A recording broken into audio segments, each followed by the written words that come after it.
बात करते हैं अमरनाथ यात्रा की, क्योंकि अमरनाथ यात्रा का पहला जत्था रवाना हो चुका है। जम्मू से बालटाल और पहलगाम कैंप के लिए यह पहला जत्था निकल चुका है।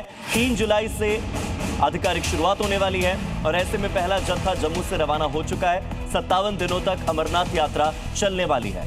तो बालटाल और पहलगाम के लिए, वहां के कैंप के लिए श्रद्धालुओं का पहला जत्था निकल चुका है। माथे पर त्रिपुंड लगाकर भगवा वस्त्र धारण किए तमाम ये श्रद्धालु बाबा बर्फानी के दर्शन के लिए निकल चले हैं और इसी बीच सुरक्षा की कड़ी व्यवस्था की गई है। इस बार खास तौर पर ड्रोन कैमरों से निगरानी रखी जा रही है, हवाई सर्वेलेंस किया जा रहा है ताकि आसमान से अगर कोई खतरा हो तो उसे भी टाला जा सके। जमीन पर अगर कोई खतरा हो तो जंगलों में सघन सर्चिंग ऑपरेशन लगातार जारी है। जम्मू के भगवती नगर यात्री निवास से श्रद्धालुओं का पहला जत्थे को हरी झंडी दिखाकर अमरनाथ यात्रा के लिए रवाना किया गया। यहां से निकलकर यात्री कश्मीर के बालटाल और पहलगाम बेस कैंप पर जाएंगे, जहां से 3 जुलाई से श्रद्धालु पवित्र गुफा की ओर अपनी यात्रा शुरू कर सकेंगे। श्रद्धालुओं के लिए पूरे यात्रा मार्ग पर आवास, भोजन, चिकित्सा, एम्बुलेंस, पेयजल और हेल्प डेस्क की व्यवस्था की गई है। क्योंकि सुरक्षा के लिए सेना, central armed force, Jammu Kashmir police और अन्य सुरक्षा एजेंसियों की तैनाती के साथ ही संवेदनशील इलाकों में कड़ी निगरानी रखी जा रही है।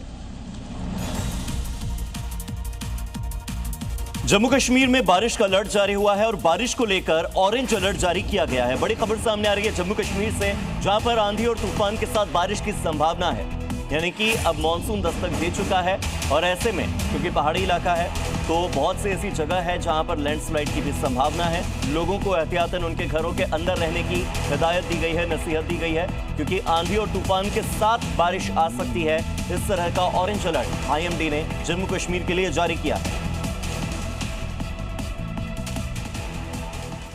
वहीं जम्मू कश्मीर के कई जिलों में बादल फटने से फ्लैश फ्लड आ गया और इससे रास्ते बंद होने के साथ ही गांवों और घरों में मलबा भर गया। कई ऐसे घर थे जहां पर पानी घुस गया। अनंतनाग, बांदीपुरा और कुपवाड़ा में बादल फटने से रास्ते, घर, खेत, बाग को काफी नुकसान पहुंचा है, जिससे आम जनजीवन बुरी तरह से प्रभावित है। अनंतनाग में बादल फटने के बाद फ्लैश फ्लड आ गया और नदी नालों में पानी भर गया। सड़कों पर सैलाब बहने लगा।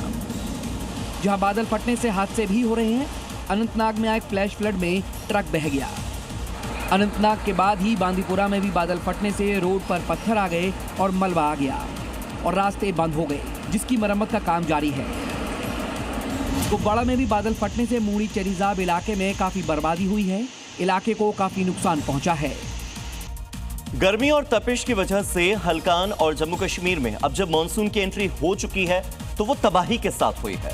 लोगों को एक तरफ गर्मी से राहत मिली तो दूसरी तरफ तबाही वाली आफत आई। डोडा में 2 जगहों पर बादल फटे, हाहाकार मचा। पहाड़ों से पानी के साथ जो बहकर मलबा और कीचड़ आया, उसने तमाम सड़कों को बंद कर दिया। तबाही का ये खौफनाक मंजर रोंगटे खड़े कर देने वाला था। तेज बहाव के साथ पहाड़ से उतर रहा पानी अपने साथ मिट्टी और पत्थर लेकर आ रहा था, जिसने हाईवे के एक बड़े हिस्से को देखते ही देखते अपनी चपेट में ले लिया। सड़क बुरी तरह क्षतिग्रस्त हो गई।